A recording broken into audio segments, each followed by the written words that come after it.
Oke, selamat sore semuanya.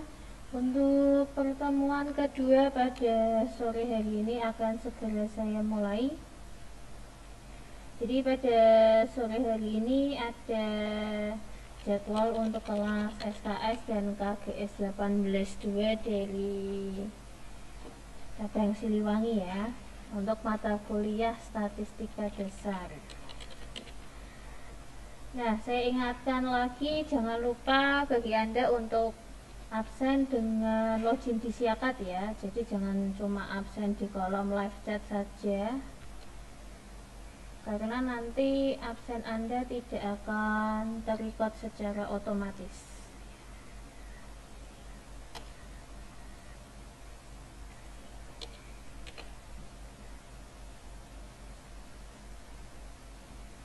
Oke, sebelum saya mulai, saya tunggu kehadiran dari mahasiswa di kelas ini terlebih dahulu.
kompeten yang benar mungkin kayak ngomong semacam kan sudah kayak ngomong lagi lagi mbak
Aku belum tahu mbak, belum tak bikin. Ya.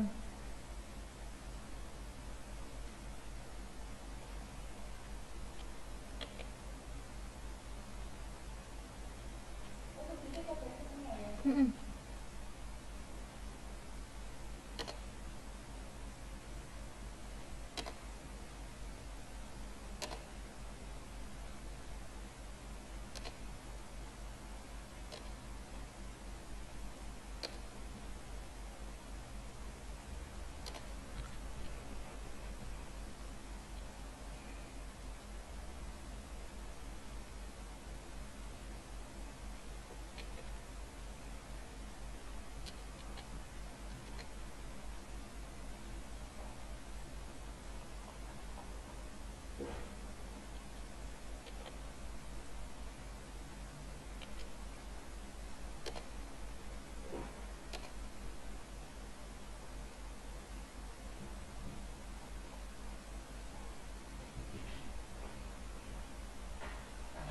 Oke, mana nih mahasiswanya ya?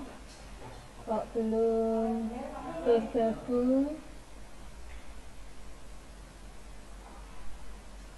Jadi sesuai jadwal ya, di jadwal adalah 4:30. Oke, setidaknya saya toleransi sedikit waktu, tapi ini sudah 15 menit berlangsung dan belum ada mahasiswa di kelas ini yang bergabung.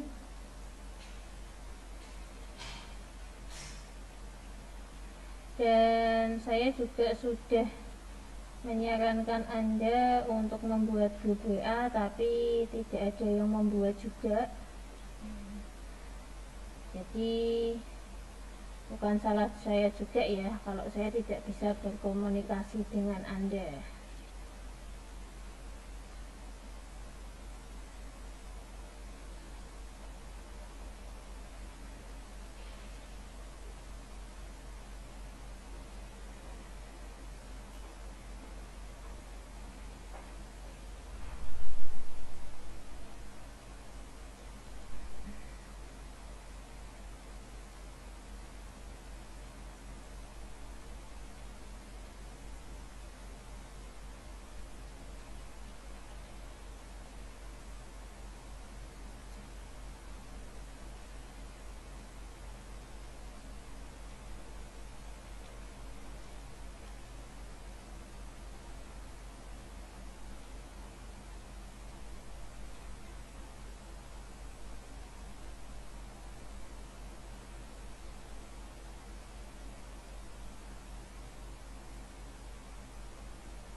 Oke, saya tunggu 2 menit lagi. Jikalau belum ada yang bergabung, tetap akan saya mulai terlebih dahulu ya,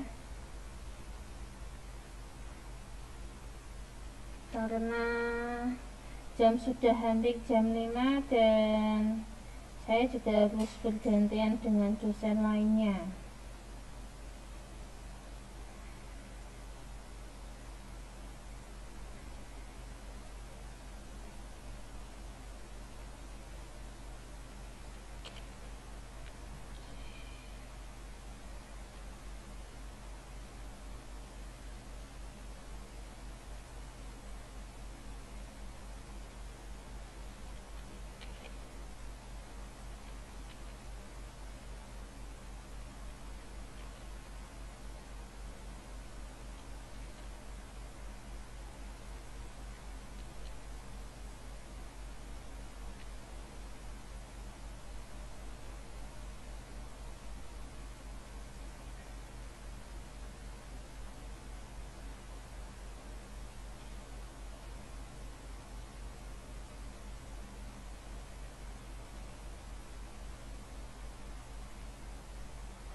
Oke, sembari saya menunggu, saya mulai saja penjelasan untuk sore hari ini.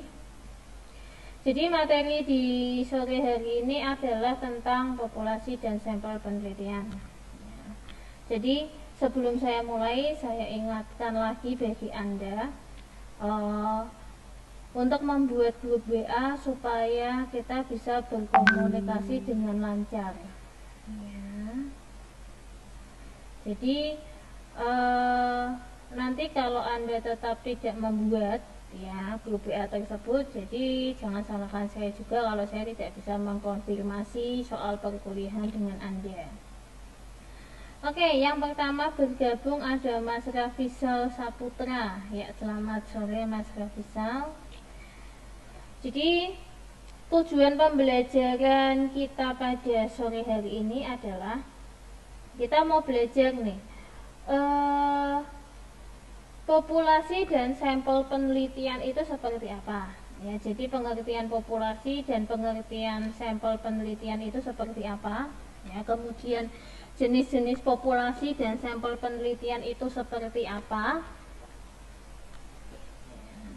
Nah, itu kira-kiranya yang mau kita pelajari pada sore hari ini. Nah, saya awali terlebih dahulu dari populasi penelitian. Oke, selamat sore juga untuk Mas Syarif Iksan ya dari KGS 182 dan Mas Habibi. Selamat sore juga Mas Habibi, selamat bergabung. Oke, kita lihat dulu definisi populasi penelitian itu seperti apa. Jadi populasi penelitian, populasi itu berasal dari kata population yang berarti jumlah penduduk. Ya, jadi yang namanya populasi itu merupakan keseluruhan objek penelitian yang dapat menjadi sumber data penelitian. Nah, berarti di sini populasi penelitian itu sifatnya adalah umum. Nah, kenapa di sini sifatnya umum? Karena dia mencakup keseluruhan dari objek penelitian. Nah, satuan dari populasi itu disebut unsur atau elemen. Nah, kira-kira nih, contoh populasi penelitian itu seperti apa? Contohnya, saya ambil yang terdekat dengan kita, Universitas Tekom. Ya. Jadi, contoh populasi penelitiannya itu adalah mahasiswa di Universitas Tekom. Itu adalah populasi. Kenapa dikatakan populasi?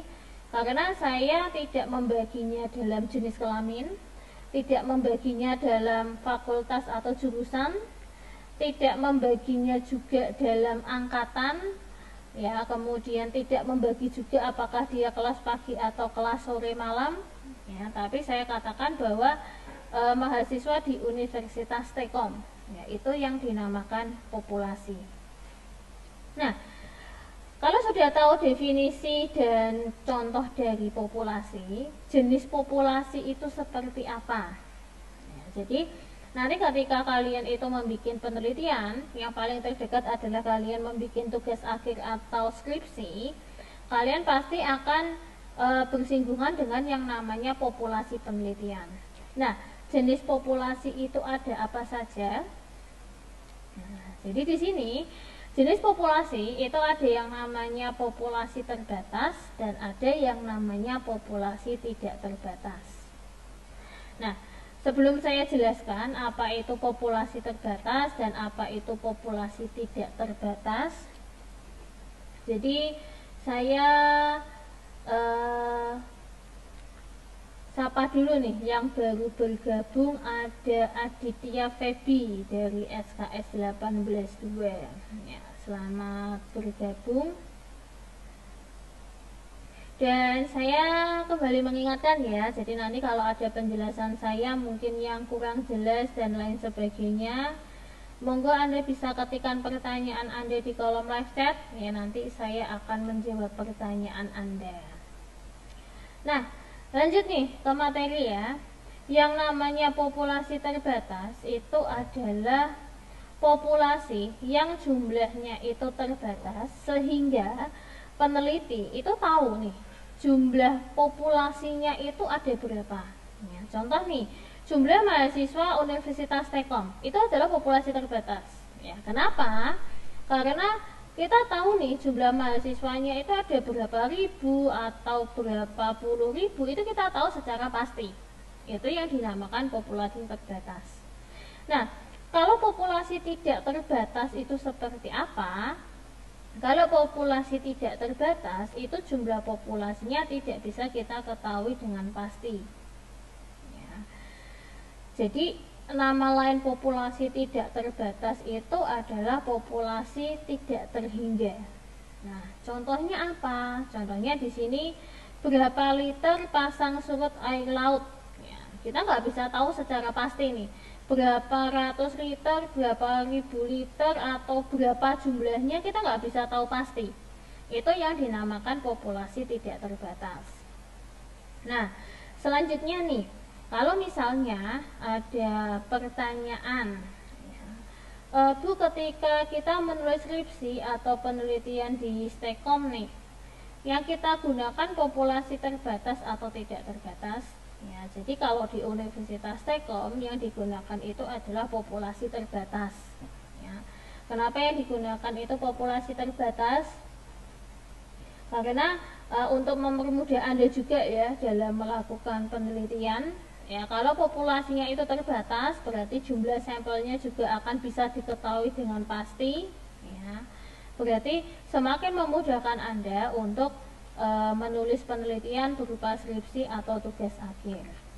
Ya, sambil saya menyapa ada Mbak Noela dan Ali Saifuddin ya, dari KGS dan SKS 18-2. Oke, selamat sore. Ya, saya lanjutkan ke sampel. Apa itu sampel penelitian? Ya. Nah, kita lihat dulu nih definisi sampel penelitian. Ya, yang namanya sampel penelitian itu adalah bagian dari populasi yang diteliti. Itu yang namanya sampel penelitian. Nah, pertanyaannya ya, hubungan antara populasi dan sampel penelitian itu seperti apa sih? Nah, kira-kira hubungannya seperti ini. Di sini ada population atau populasi. Kalau kita lihat nih, ada beraneka macam warna.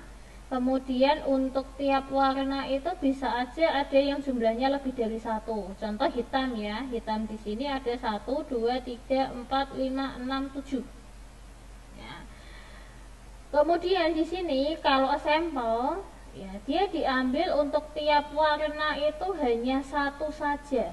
Ya, itu yang dinamakan sampel penelitian. Nah, jadi hubungan antara populasi dan sampel itu seperti ini. Ya. Jadi kalau populasinya itu misalnya bola bumi, ya, bola bumi itu ada benua Asia, benua Eropa, Afrika dan sebagainya. Ya, sampelnya mungkin kita mengambil sampel nih benua Asia atau benua Eropa saja. Itu yang dinamakan sampel penelitian. Nah, kenapa sih penelitian itu butuh sampel? Ya, kenapa sih kalau ada yang bertanya, Bu, kenapa kita nggak meneliti pakai populasi penelitian aja? Kenapa saya harus meneliti dengan sampel penelitian? Ya, kita cari tahu nih alasan kenapa kita harus menggunakan sampel penelitian. Oke, sambil saya menyapa ya, ada Eka Setia dan Mas Aziz Saputra dari KGS 18-2. Oke, kita lanjut. Alasan kenapa kita itu butuh sampel penelitian. Nah, bisa Anda lihat di layar kaca Anda kenapa kita butuh sampel penelitian.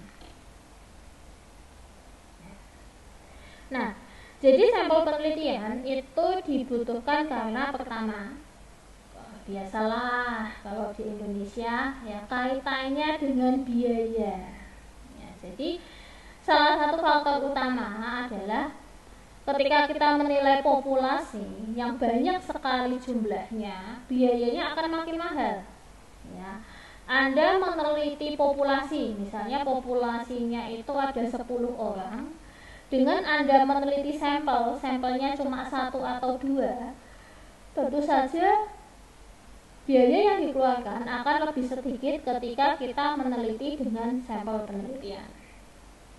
Nah, faktor yang kedua atau alasan yang kedua dan ketiga dan keempat itu saling berhubungan. Nah, kenapa saling berhubungan? Karena di sini tidak mungkin kita itu mengamati semua populasi. Kenapa nggak mungkin? Nah, kenapa harus mengambil sampel? Kenapa kita tidak mungkin untuk mengamati semua populasi? Alasannya adalah kalau kita memaksakan diri untuk mengamati semua populasi, yang terjadi adalah tingkat ketelitian kita itu akan semakin rendah. Ya, contoh misalnya, ya, ketika Anda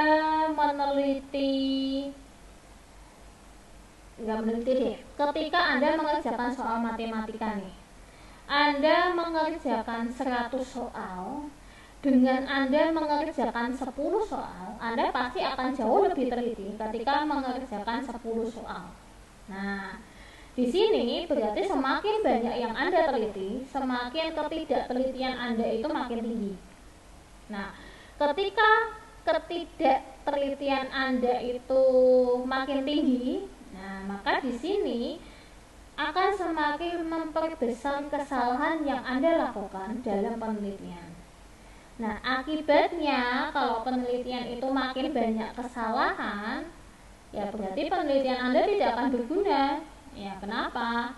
Karena penelitian Anda itu salah, nggak bisa digunakan. Ya, berarti conclusion atau kesimpulannya pun salah, hasilnya pun salah. Ya, itu yang dinamakan destruktif.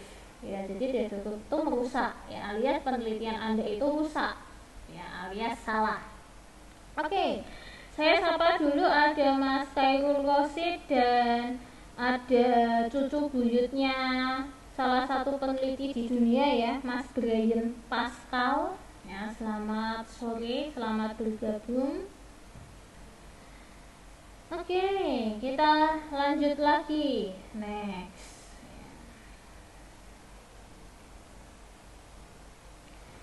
Ke hubungan antara populasi dan sampel. Hubungannya tuh gimana, Bu? Ya, hubungannya tetanggaan, sepupunan ya, atau mantan, atau hubungannya baik-baik saja. Ya, kita lihat nih hubungan antara populasi dan sampel itu kayak apa. Tadi kalau di bagian awal ya, saya sudah sempat jelaskan dengan gambar ya. Populasi itu seperti apa, sampel itu seperti apa. Ya, saya tadi jelaskan dengan gambar orang yang berwarna-warni. Nah, kalau secara kalimat atau secara ilmu statistikanya, kira-kira hubungan antara populasi dan sampel itu kayak apa? Nah, kita lihat nih. Di sini ada gambar, bisa Anda baca terlebih dahulu.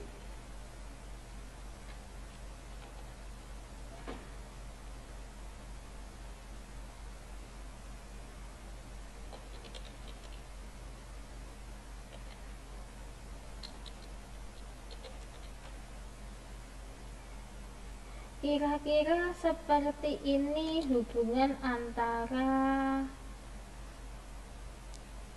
populasi dan sampel penelitian. Nah, Bu, artinya apa sih gambarnya? Ya, kita coba nih telaah atau kita artikan gambarnya itu seperti apa.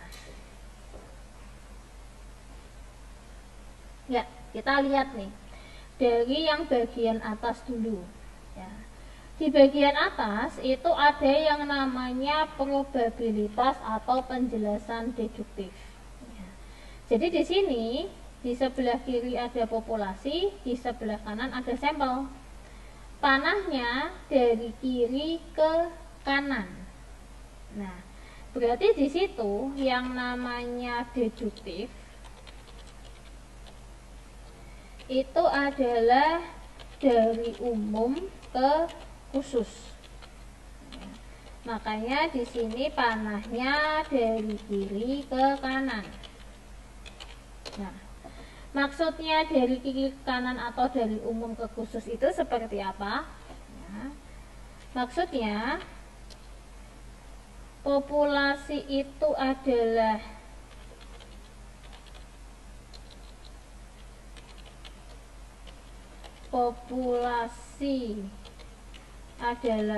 bagian umum, sampel adalah bagian khusus yang masih berkaitan dengan populasi. Contohnya misalnya, kalau populasinya itu bunga, berarti sampelnya itu adalah bunga mawar, bunga melati, bunga kamboja, ya, dan bunga-bunga lainnya. Ya, itu dikatakan masih berkaitan. Nah, tapi kalau dikatakan tidak berkaitan, itu contohnya kayak gini.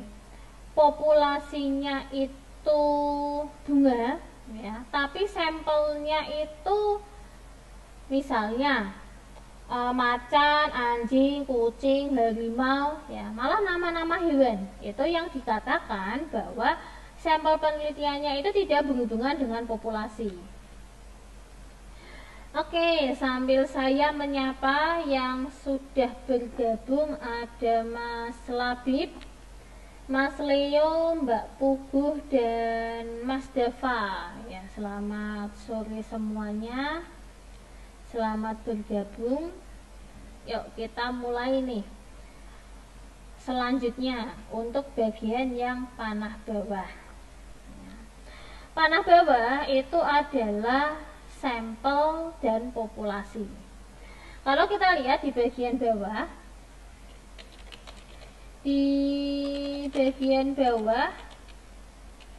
itu ada yang namanya induktif.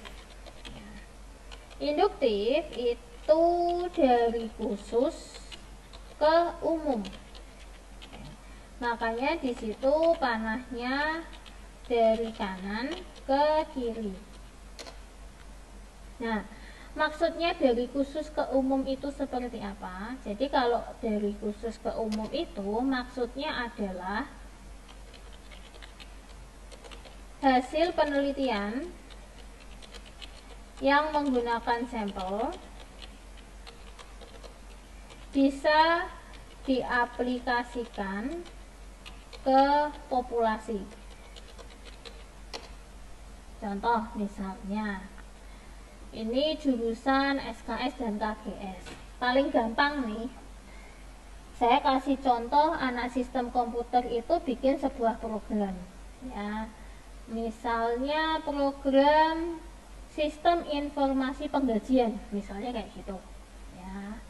Nah, Anda membuat sistem informasi penggajian misalnya untuk PTA atau PTB atau untuk toko A atau untuk toko B, ya tergantung sampel penelitian Anda. Nah, kemudian nih, hasil program yang Anda buat itu kira-kira kalau mau saya aplikasikan ke PT HIJKLM atau ke toko PQRS bisa apa enggak?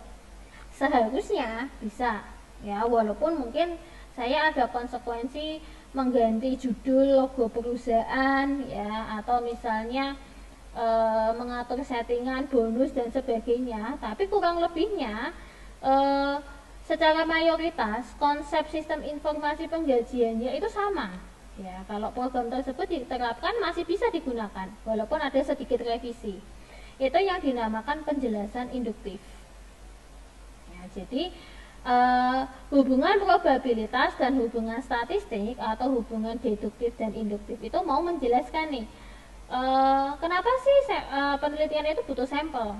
Ya, kenapa sih ketika kalian itu bikin skripsi, ya, besok tuh bakalan ditanyakan secara detail objek penelitian Anda itu di mana, kemudian alasan Anda memilih objek penelitian tersebut itu kenapa, ya, kemudian objek penelitiannya itu letaknya di mana atau lokasinya itu di mana. Nah, alasannya itu karena seperti itu. Oke, sambil saya menyapa ada Mas Joko Tulus dari KGS 82 ya. Selamat sore Mas Joko.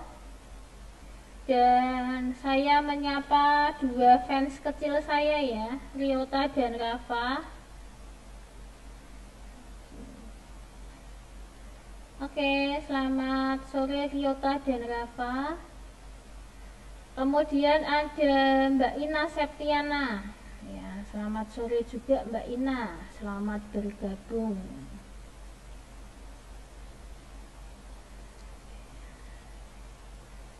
Oke, sampai di sini ada pertanyaan, any question atau any comment ya sebelum saya lanjutkan.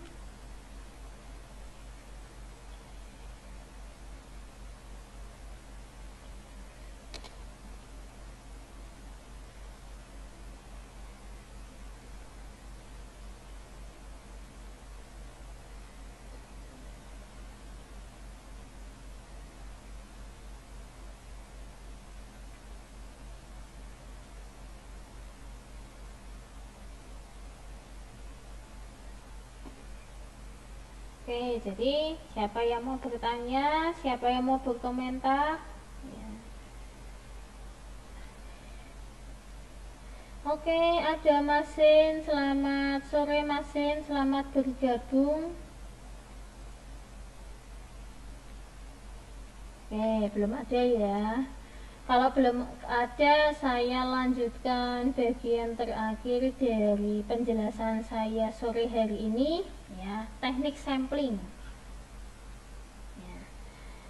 Bu, teknik sampling itu apa sih ya? Kok kayaknya susah banget ya, udah ngambil sampel masih pakai teknik sampling segala ya. Memang nggak bisa ya Bu, asal pilih sampel atau gimana, nggak bisa ya Bu.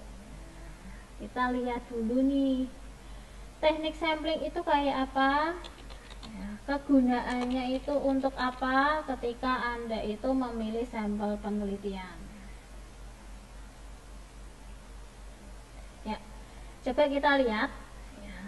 Jadi teknik sampling itu merupakan teknik pengambilan sampel ya.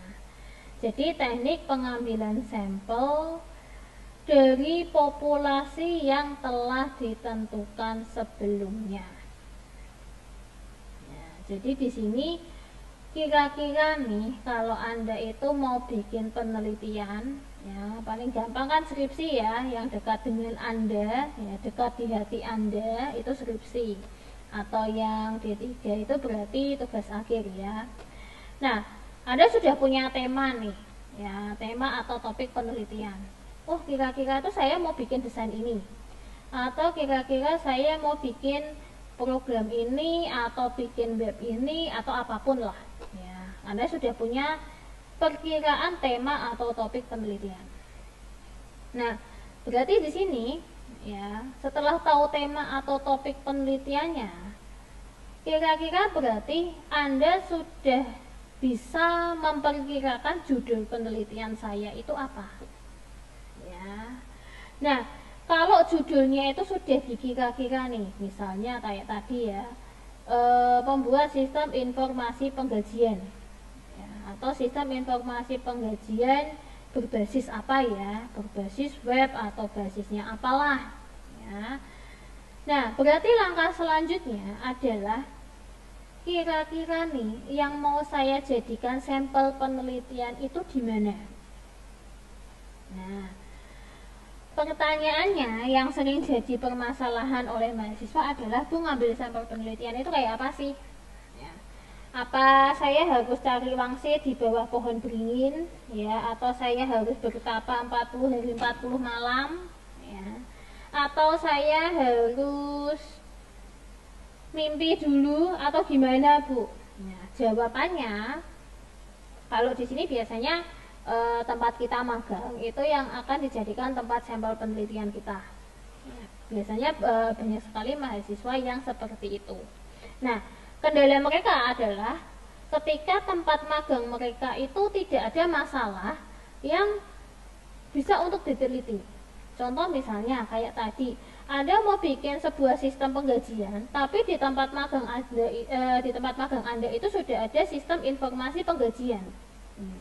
Berarti tidak ada masalah kan? Ya, atau kurang tepat ketika Anda mau menggunakan tempat magang Anda itu sebagai tempat penelitian. Nah, lalu caranya bagaimana? Jadi caranya adalah pastikan bahwa sampel penelitian yang Anda lakukan ya, atau yang Anda pilih, berarti kan tempat magangnya udah dicoret nih, udah nggak layak ya. Ketika Anda mencari sampel penelitian yang baru, pastikan bahwa sampel atau objek penelitian Anda itu memang memiliki masalah penelitian. Contoh kayak tadi ya, belum punya sistem informasi penggajiannya itu masih model manual zaman bahula gitu ya, zaman batu atau zaman Flintstone ya, kemudian Anda bikinkan sistem informasi yang kekinian. Nah, itu yang namanya masalah penelitian seperti itu ya. Jadi jangan mencari-cari masalah di rumah orang yang sudah damai tentram sentosa ya. Anda bisa dimaki-maki orang tuh kalau gitu ya. Jadi pastikan dulu masalah penelitiannya itu memang ada di sampel penelitian atau objek penelitian Anda. Kenapa? Karena nanti pasti akan ditanyakan oleh dosen penguji dan pembimbing, Mbak yang cantik atau mas-mas yang ganteng, ya, kenapa Anda pilih objek penelitian di sini? Ya, masalah yang dihadapi objek penelitian itu apa? Ya, kemudian selama ini yang dihadapi di objek penelitian atau fakta di lapangannya seperti apa? Ya, kemudian solusi yang Anda berikan itu seperti apa? Jadi ibaratnya kalau di tempat objek penelitian itu tidak ada masalah penelitian, kemudian Anda mengarang indah seolah-olah ada masalah, ya itu seperti Anda hadir sebagai pihak ketiga di antara hubungan dua insan yang damai dan sejahtera. Ya, Anda malah bikin ribut. Nah itu adalah saran atau masukan buat Anda ketika Anda mau pilih objek penelitian. Nah, selanjutnya nih, Bu, hubungannya sama teknik sampling apa? Nah, jadi hubungannya sama teknik sampling ketika Anda itu mau memilih sebuah objek penelitian ya. Misalnya nih, kayak tadi, Anda bisa beralasan bahwa Bu, di PTA atau di PTB itu memang belum punya sistem informasi penggajian nih Bu, masih jadul, masih kayak zaman Flintstone ya, nulis-nulis di buku ya, nggak ada database dan bla bla bla bla ya. Saya mau bikin ini Bu yang lebih kekinian pakai sistem informasi ya, basisnya adalah bla bla bla bla ya. Anda ceritakan seperti itu kepada saya. Nah, berarti Anda sudah punya syarat dong ya. Syarat Anda adalah perusahaan yang belum memiliki sistem informasi, perusahaan yang menghadapi masalah dalam perhitungan gaji dan sebagainya. Itu adalah syarat dari Anda. Nah, ketika Anda sudah punya syarat seperti itu, berarti Anda sudah masuk ke salah satu bagian teknik sampling. Ya, jadi logika berpikirnya itu seperti itu. Nah, selamat sore juga, saya mau menyapa Mas Guntur dari KGS 182. Nah, lanjut aja, kita lihat teknik sampling itu ada berapa ya. Jadi yang namanya teknik sampling itu ada dua. Ada yang namanya random sampling dan ada yang namanya non-random sampling. Nah, kalau ditanya lagi nih, Bu, random sama non-random itu kayak apa sih Bu? Bisa nggak pakai bahasa Indonesia yang baik dan benar? Ya, saya nggak bisa bahasa Inggris, bisanya bahasa Jepang. Oke lah kalau gitu. Ya, saya jelaskan pakai bahasa Indonesia. Random itu adalah acak. Kalau non-random itu berarti tidak acak. Nah, jadi kalau random itu acak, kalau non-random itu tidak acak. Nah, pengertiannya itu apa sih? Kalau random sampling itu berarti karena acak, berarti saya milih sampel atau objek penelitiannya itu secara acak, berarti semua orang itu punya kesempatan yang sama untuk saya pilih. Contoh misalnya, kalau saya ini kuliahnya adalah tatap muka misalnya, dan di kelas ini nih, misalnya nih daftar hadirnya ini sesuai yang kehadiran di kolom live chat nih. Saya punya soal di papan tulis dan saya mau menunjuk salah satu dari kalian. Ya, misalnya yang saya pilih nih, saya asal tunjuk yang saya pilih adalah Mas Joko dan Mbak Ina. Itu berarti adalah random sampling. Ya, setiap mahasiswa di kelas saya punya kesempatan yang sama untuk saya pilih, ya, sehingga mereka deg-degannya juga sama. Ya, aduh, nanti kalau saya suruh bikin soalnya saya nggak mudeng gimana nih, kalau salah gimana nih. Itu yang namanya random sampling. Nah, kalau non random itu berarti tidak acak. Nah, itu ketika saya punya syarat kayak tadi, ya. Misal yang saya tunjuk untuk mengerjakan soal adalah misalnya mahasiswa cewek nih. Berarti untuk mahasiswa cowok, ya,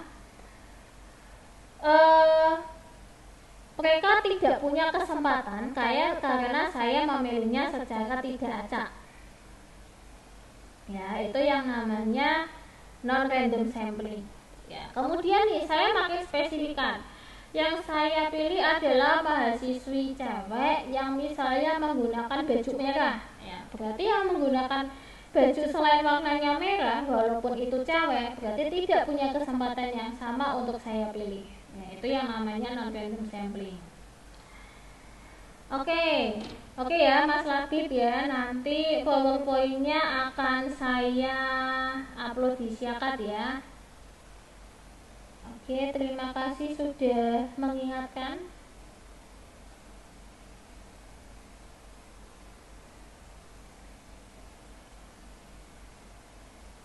Oke, selanjutnya nih.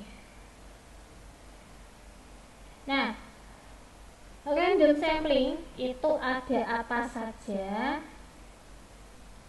Nah, jadi random sampling di sini ada yang namanya simple random sampling, ada yang namanya stratified random sampling, ada yang namanya cluster sampling, systematic sampling, dan area sampling.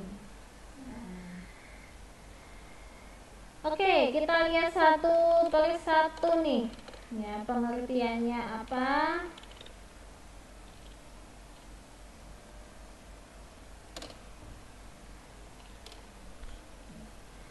Pengertiannya nih.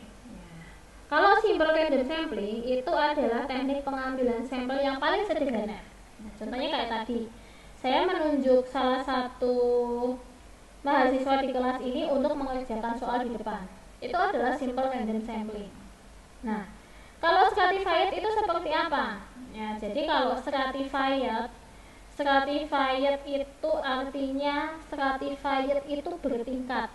Ya, jadi di sini stratified random sampling ketika teknik sampelnya itu menggunakan populasi yang ada tingkatannya. Misalnya tingkatan pendidikan SD, SMP, SMA, dan seterusnya. Untuk tiap tingkat pendidikan itu saya ambil 1 sampai 2 orang untuk saya jadikan sampel. Itu yang namanya stratified random sampling. Nah, kemudian selanjutnya ada yang namanya cluster. Ya, cluster itu apa? Jadi kalau cluster itu ibaratnya apa ya? Cluster itu kayak konsep perumahan. Perumahan cluster itu perumahan yang konsepnya adalah sedikit sekali rumahnya, kemudian tertutup, ya, di depan itu kadang ada pos satpamnya dan sebagainya, tidak semua orang bisa masuk.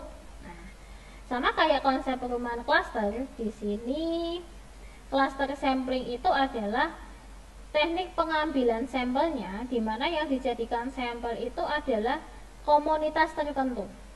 Contoh misalnya Ikatan Dokter Indonesia, ya, atau Ikatan Akuntan Indonesia, atau Persatuan Guru Republik Indonesia. Ya, jadi mengacu pada komunitas atau mengacu pada profesi tertentu. Itu yang dinamakan cluster sampling. Kemudian selanjutnya ada systematic sampling. Ya, jadi systematic sampling itu apa? Kalau systematic sampling itu di sini maksudnya adalah bahwa teknik pengambilan sampelnya itu berdasarkan perhitungan sistematis ya. Jadi perhitungan sistematis itu seperti apa ya. Jadi yang namanya perhitungan sistematis itu contohnya seperti ini. Di kelas ini, mahasiswa yang saya pilih untuk mengerjakan soal itu adalah mahasiswa yang nomor induk mahasiswanya atau NIM-nya itu adalah NIM genap. Nah, itu yang namanya adalah sistematis. Ya, berarti 2, 4, 6, 8, 10 ya, dan seterusnya. Itu yang namanya sistematis. Nah, berarti di sini ada kelipatan angka tertentu atau ada perhitungan angka tertentu ketika menggunakan systematic sampling. Nah, kalau area sampling seperti apa? Jadi kalau area sampling di sini adalah contohnya kita menggunakan area atau wilayah tertentu untuk membuat sampel penelitian. Ya, jadi contohnya di sini misalnya adalah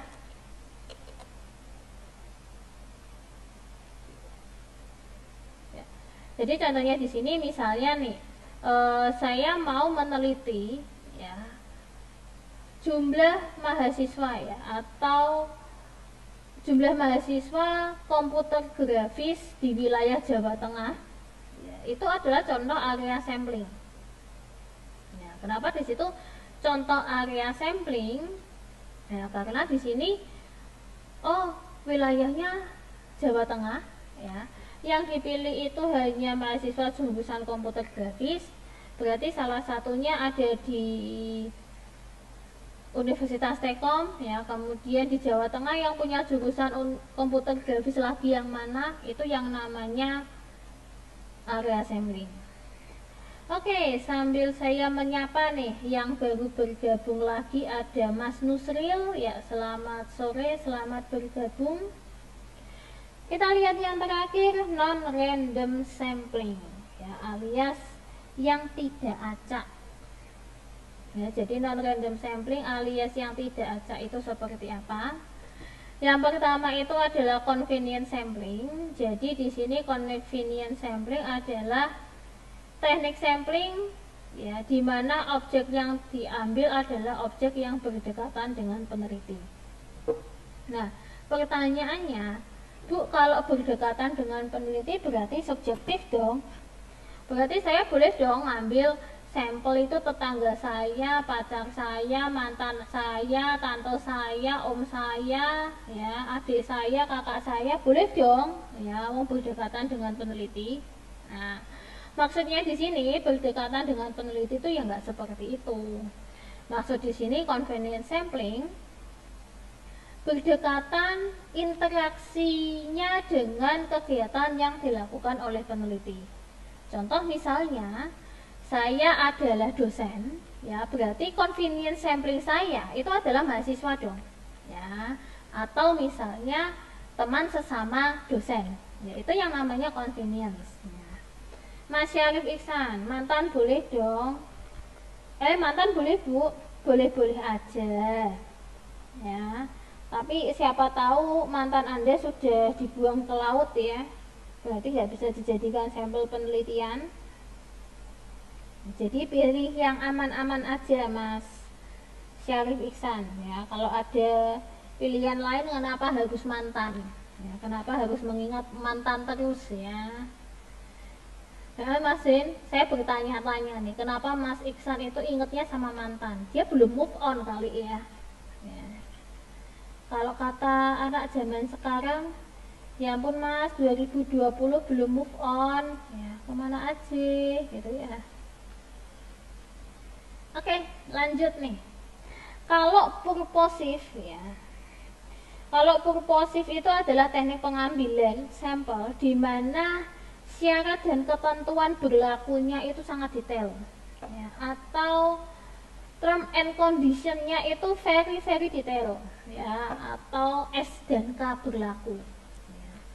Ibaratnya kalau mau pakai voucher belanja itu detailnya syarat ketentuan berlakunya banyak ya. Mungkin sama kayak Mas Syarif Iksan yang nggak bisa lupa sama mantannya ya. Mungkin itu adalah mantan yang memenuhi syarat dan ketentuan yang berlaku bagi Mas Syarif Iksan untuk cari pacar ya. Contohnya misalnya nih, tingginya berapa, berat badannya berapa, rumahnya lokasinya di mana ya, kemudian kerjanya apa, lulusan di mana ya. Semakin detail ya kriteria Mas Syarif Iksan untuk cari pacar ya, itu yang namanya purposive sampling ya. Cewek boleh banyak ya Mas Syarif Iksan ya, tapi pilihan cuma satu ya, karena Anda punya syarat dan ketentuan yang berlaku ya. Jadi jangan asal pilih pasangan hidup secara random sampling ya, wah itu serem banget itu ya. Anda nggak kenal asal tunjuk ya, waduh, nah, susah itu kalau gitu. Aduh, Mbak Ina ini agak jujur sekali ya, emang punya mantan, waduh, berarti jomblo aku dong Mbak Ina. Berarti Mas Syarif Iksan itu sebenarnya jomblo akut ya Mbak Ina ya, atau mantannya orang yang diaku-aku sebagai mantannya dia. Kok parah banget.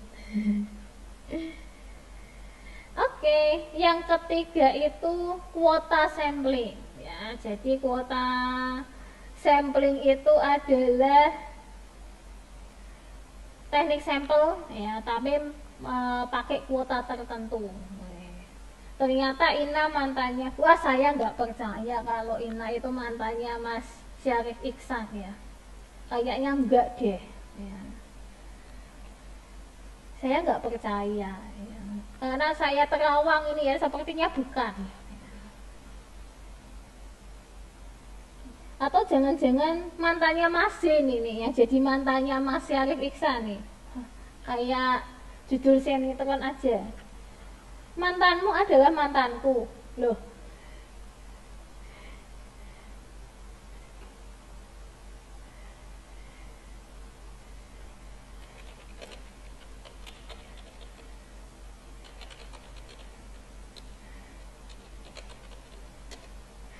Bahaya lo kalau nggak bahaya ah Mas ya, wong janur kuning aja belum melengkung kok ya kan.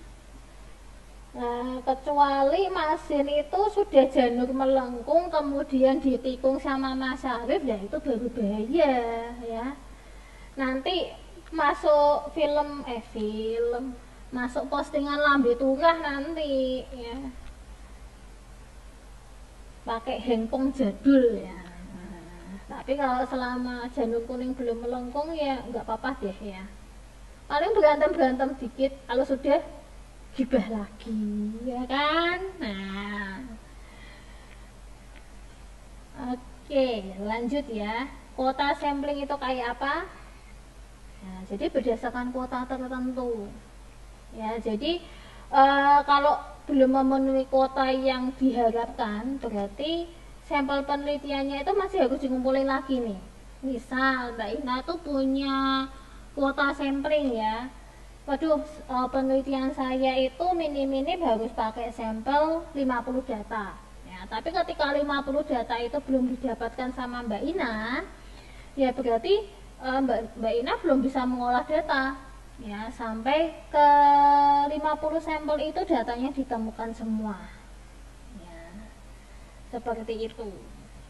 Kalau yang terakhir ini snowball sampling ya, snowball sampling itu bisa saja digunakan untuk Mas Syarif Iksan kalau mau cari pacar ya. Contoh nih, dia colek-colek Masin, Mas aku mau cari pasangan hidup nih, tolong dong kenalin temanmu ya, besok kenalin ke aku ya, tak tunggu jam segini kita nongkrong di sini. Nah besok Mas Zen itu bawa nih 5 orang temennya yang cewek, yang menurut dia itu memenuhi kriterianya Mas Syarif. Nah, kemudian biasa di kedip-kedipin mata ya, diajak kenalan sama Mas Syarif, dikepo-kepo dan sebagainya. Ya, kemudian Mas Syarif ini belum puas ya, kok gini doang sih, ada yang lebih cantik gak sih ya. Kemudian dia pesen nih sama Mas Zen dan ke-5 orang cewek ya, besok tolong bawain temanmu yang lain dong ya. 5 orang nih masing-masing, saya minta tolong bawain 3 lagi nih, berarti ada 15 orang lagi yang baru ya. Itu yang namanya snowball sampling, atau kalau secara fakta ya yang sering kita temui itu kayak konsep MLM ya, 1 cabang jadi 2 cabang jadi 4 cabang jadi 8 ya, itu adalah snowball sampling. Nah snowball sampling ini berakhirnya atau sampel penelitiannya itu usai ketika sudah tidak ada lagi sampel yang diwawancarai atau sampel yang bisa didatangkan lagi. Nah itu adalah snowball sampling. Wah asik, bisa dicoba. Terima kasih sarannya Bu. Dana piro ya. Ya bicara soal dana dan biaya dan fee ya, bisa dibicarakan ya. Jangan lupa 10% untuk komisi saya ya, karena saya memberikan saran untuk Mas Syarif Ihsan ya. Jangan lupa ya Mas, segera ditransfer ke rekening saya ya. Mumpung ini tanggalnya mulai tua ya, tanggal 21 ya. Lumayan nih kalau bisa dapat transferan dari Mas Syarif Ihsan nih. Aduh. Oke. Penjelasan saya sampai di sini ya. Kira-kira ada pertanyaan enggak? Ya, atau ada yang mau curhat lagi selain Mas Syarif Ihsan dan Mas Zen? Minat Japri. Lah emangnya iklan di Facebook. Saya jadi ingat iklan di FJB, forum jual beli. Minat Japri ya. Tanya harga Japri lagi ya, tanya spek Japri lagi. Ya itu niat jualan apa enggak itu.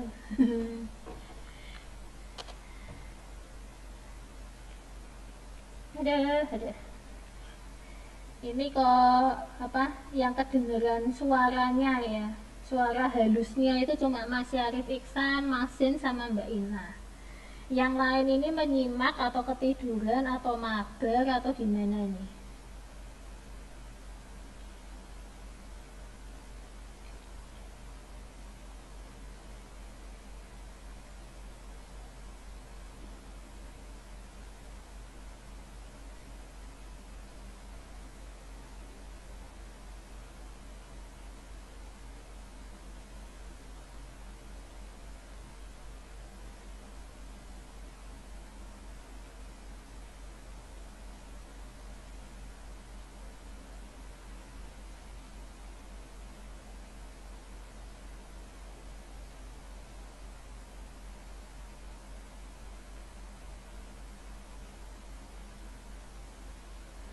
Wes, Japri kedoknya modus, iya bener itu Mas Syarif ya. Siapa tahu nanti dilihat CP-nya atau PP-nya wah cantik ya, padahal itu hasil kamera jahat ya, kamera Oppo dan teman-temannya ya. Jadi ketanggihan Photoshop dan Corel Draw ya. Kalau kata Pak Irde itu keajaibannya melebihi keajaiban skincare ya Pak ya. Kalau skincare itu membutuhkan duit yang banyak dan berbulan-bulan baru kelihatan glowing ya. Tapi kalau pakai Photoshop 5 menit aja jadi ya. Oh Mbak Puguh masih menyimak dari kejauhan, kayak ya hilal THR itu ya kalau mau nunggu bonusan itu ya. Mas Habibi nyimak Bu, seru kok. Iya seru. Nah, Pak Irde di samping mana suaranya? Dicari. Oh hadir itu loh Mbak Ina ya. Oke Mas Edi, selamat sore Mas Edi, selamat bergabung. Oke, nggak apa-apa lupa absen, yang penting disiakat jangan lupa ya. Oh ya, untuk materi kedua sudah saya upload di mana nih? Di Siakat ya, sesuai permintaan Mas Labib. Ya. Nanti kalau tidak saya upload nanti saya disemprit nih. Ya, Bu mana nih materinya? Ya. Ya wong Bu B aja nggak ada di kelas ini. Makanya saya jadi bingung ini. Ya.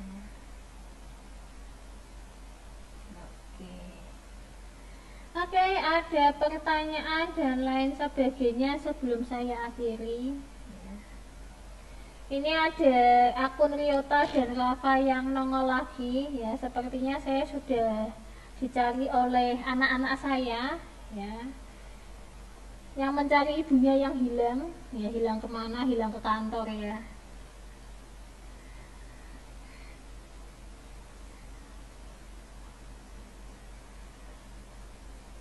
Oke, untuk yang materi pertama ini bentuknya MP4 ya, video. Jadi coba saya upload bisa atau tidak. Oh, ternyata tidak bisa ya.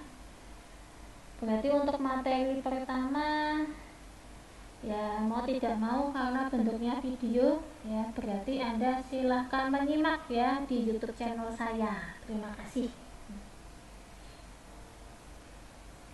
Oke, kalau sudah tidak ada pertanyaan lagi, saya cukupkan sekian untuk pertemuan pada sore hari ini. Ya, terima kasih Mbak Ina, Mas Syarif Iksan, dan Mas Sen yang sudah mengisi sore hari saya dengan ceria, ya, dengan seru sekali. Ya, kita ketemu minggu depan di materi ketiga. Materi ketiga kita mulai bahas yang namanya variabel penelitian. Ya, jadi variabel penelitian itu kayak apa? Fungsinya kayak apa, kita bahas di minggu depan. Oke, terima kasih atas kehadiran dan komen-komennya yang lucu di sore hari ini ya. Terima kasih. Assalamualaikum.